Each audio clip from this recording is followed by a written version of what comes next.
जय जगन्नाथ। आजिर आलोचनार विषय होची भक्त बलराम। भक्त बलराम होउछन्ति पंचसखार जड़े भक्त। भक्त बलराम थिले जगन्नाथंकर जड़े परम भक्त। शयने स्वप्ने जागरणे से केवल से जगन्नाथ ही भजुले। संसार कहले केवल से जगन्नाथ ही तांका पई सब किछि थिला। से भगवानकर एते बड़ भक्त थिले सत, किंतु से थिले जड़े बेश्याशक्त। तेणु से प्रतिदिन बेश्याला को जाउथांती। दिनकर घटना से दिन थाए आषाढ़ शुक्लपक्ष तृतीया, श्री गुंडीचा यात्रा। भक्त मानकर गहली रे बड़दाण्ड उछुली पड़ुଥାଏ। जेतेबेले प्रभु जगन्नाथ बलभद्र एवं सुभद्रा रथारूढ़ हेले, सेतेबेले भक्त मानकर हरिबोल हुलहुली आ घंट खोलताल रे बड़दाण्ड मुखरित होई उठिला।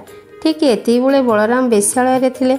जेतेबेले एई सब शब्द से शुणिबाको पाइले, से बेश्या पचारे आज कौन कि बड़दाण्ड रे एते गहली।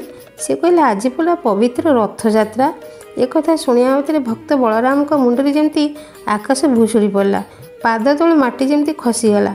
से निजको बहुत धिक्कार कले। निज कुकर्म पाई पश्चाताप मध्य कले। से सेई ठारू पागल परी दौड़ी दौड़ी जय जगन्नाथ जय जगन्नाथ जय जगन्नाथ कही बड़दाण्ड रे पहुँचिले। से जेतेबेले जगन्नाथ नंदीघोष रे चढ़ी सेतेबेले सेठारे थिबा सेवक माने तांको अपमान देले। कहले तू गोटे बेश्याशक्त मनीष, तो देहरे हलदी कुंकुम पान छेपर छाप लगी। तू स्नान न करी एठाकू आसी रथ को अपवित्र करदेलु। यह कही से माड़ मारे आ रथ तल को ठेलीदेले। बलराम को मुंड देह हाथ खंडिया खाबरा हो रक्त जुड़ुबुड़ हो जाए। से बिकल कांदी कांदी समुद्र कूल को चलीगले। से बसी से बाली रे गोटे रथ गढ़िले। जगन्नाथ को आकुल कंठे कहले, हे प्रभु, तुम जदि प्रकृत में भक्तर भगवान, तेबे अकिंचनर गुहारी शुण। मो प्रति अनुग्रह करी मोर यही बाली रथरे आसी विजय कर। अति अलौकिक घटना घटिला। सतरे जगन्नाथ आसी से बाली रथरे विजय कले।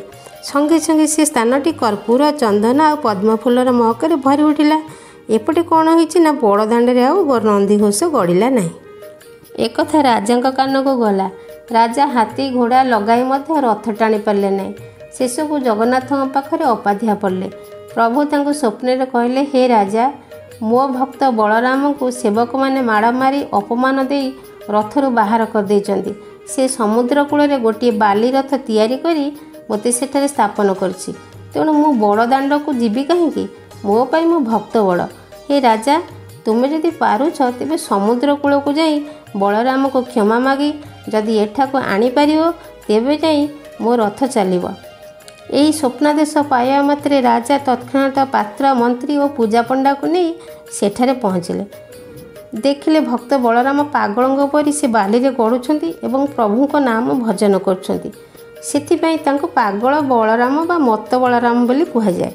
राजा तांको सबू कहले एवं तांको प्रति करा जायथिबा अन्याय कथा पई क्षमा मध्य मागिले। तांको मुंडरे पाट पगड़ी बांधी फूलमाला पकाई ससन माने बड़दाण्ड को नहीं आसिले। जेमि से रथ उपरे पहुँचिले सेमती रथ गड़िबाकू लागिला। पुणी बड़दाण्ड हरिबोल हुलहुली रे मुखरित हो उठिला। तेणु भक्त जोठी भगवान सेठी। से होउछन्ति भक्त वत्सल भगवान। जय जगन्नाथ।